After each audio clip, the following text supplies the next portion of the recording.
जी हाँ, गरीब से गरीब छात्र एवं छात्रा पढ़ सकते हैं बिल्कुल कम फी में। जी हाँ, आप ही के क्षेत्र पचरुखिया चौक पे ज्ञान गंगा कोचिंग सेंटर का नया बैच प्रारंभ हो चुका है, जिसमें क्लास 6 से क्लास 10+2 का नया बैच प्रारंभ हो चुका है। अपना भविष्य बनाना है, ढेर सारा खुशियाँ लाना है। ए बाबू सुन रहे हो? अपना भविष्य बनाना है, ढेर सारा खुशियाँ लाना है। सितम कुछ सहेंगे ज्ञान गंगा में, कोचिंग हम करेंगे। ज्ञान गंगा में कोचिंग हम करेंगे।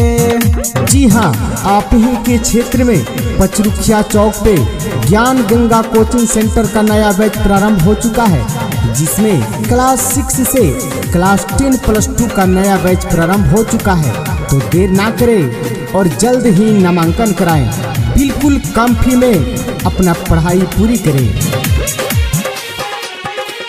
वहाँ के विद्यार्थी पास है, अनुभव भी कहलास है, हमारा भी विश्वास है। वहाँ के बात कुछ खास है, वहाँ के विद्यार्थी पास है, अनुभव भी कहलास है। वहीं पर नाम लिखवाना है, कोई नहीं बहाना है। सितों में कुछ सहेंगे ज्ञान गंगा में, कोचिंग हम करेंगे। ज्ञान गंगा में कोचिंग हम करेंगे। गरीब से गरीब छात्र एवं छात्रा बिल्कुल कम फी में पढ़ सकते हैं। जी हाँ, आप ही के क्षेत्र पचरुखिया चौक पे ज्ञान गंगा कोचिंग सेंटर का नया बैच प्रारंभ हो चुका है।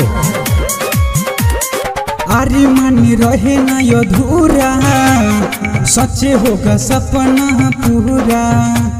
निर्माता सिकंदर सरजी बात कभी करते नहीं बुरा। अरे मन रहे न अधूरा, सच होगा सपना पूरा।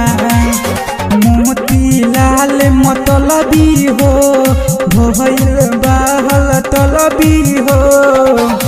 राजू के साथ जाएंगे ज्ञान गंगा में, कोचिंग हम करेंगे। ज्ञान गंगा